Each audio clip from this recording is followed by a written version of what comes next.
8 April रोजी सोमवती अमावस्या या दिवशी विधीनुसार भगवान शिवाची पूजा करणे देखील खूप फलदायी मानले जाते। या दिवशी भगवान शंकराची पूजा करताना शिवलिंगाला बेलपत्र, दही, दूध यांनी अभिषेक करा आणि ओम नमः शिवाय मंत्राचा जप करा। 2. विवाहित महिलांनी शिव-पार्वतीची पूजा करावी।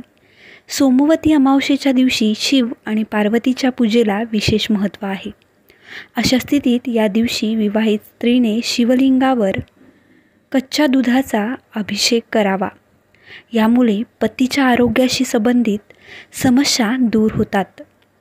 शिवलिंगावर बेलाची पाने अर्पण करा आणि ओम नमः शिवाय या मंत्राचा जप करा। 8 एप्रिल रोजी सोमवती अमावस्येला सकाळी स्नान करून आपल्या पूर्वजांना काळे तिल अर्पण करावेत। या उपायाने तुमचे क्रोधित पूर्वज प्रसन्न होतील।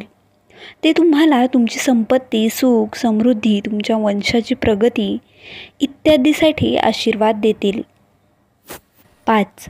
सोमवती अमावस्येला पितरांना मार्ग दाखवण्यासाठी संध्याकाळी घराबाहेर दक्षिण दिशेला तेलाचा दिवा लावा। पूर्वज आनंदी राहतील आणि संपूर्ण कुटुंबाला आशीर्वाद देतील।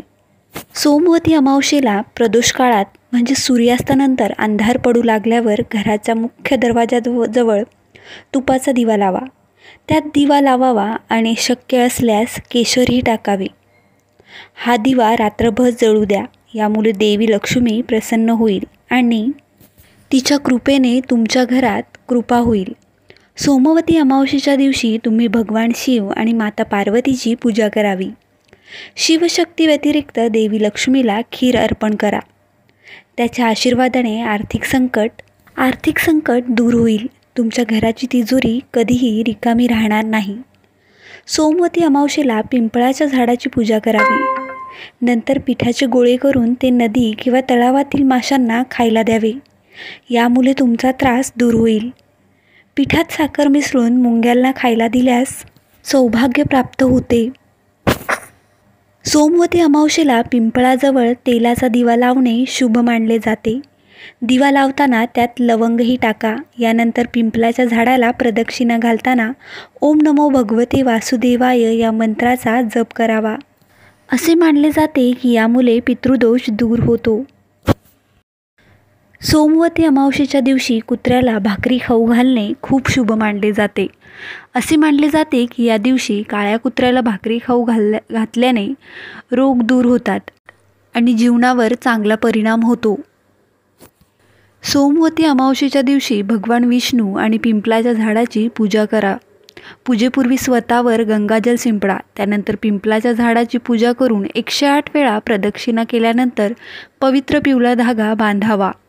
शक्य असल्यास सोमवती अमावस्येला पिंपळाचे झाड लावावे। सोमवती अमावस्येच्या दिवशी पिंपळाचे झाड लावल्याने पितरांना खूप आनंद होतो। याशिवाय प्रगतीचे मार्गही खुले होतात। सोमवती अमावस्येच्या दिवशी तुळशीची 108 परिक्रमा केल्याने दारिद्र्य नाहीसे होते। यानंतर क्षमतेनुसार दान केले जाते। सोमवती अमावस्येला स्नान आणि दान यांचे विशेष महत्त्व आहे। असे मानले जाते की सोमवती अमावस्येच्या दिवशी स्नान आणि दान करण्यासोबतच मौन पाळल्यास 1000 गायींचे दान केल्याचे फळ मिळते। भगवान शिवाचा रुद्राभिषेक करा।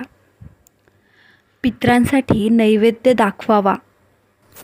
गरिबांना पैसे आणि अन्न दान करा। पिंपळाच्या झाडाजवळ दिवा लावा। तुम्हाला आमची माहिती, आमचा व्हिडिओ आवडल्यास व्हिडिओला शेअर करा व चॅनलला सबस्क्राईब करा। धन्यवाद।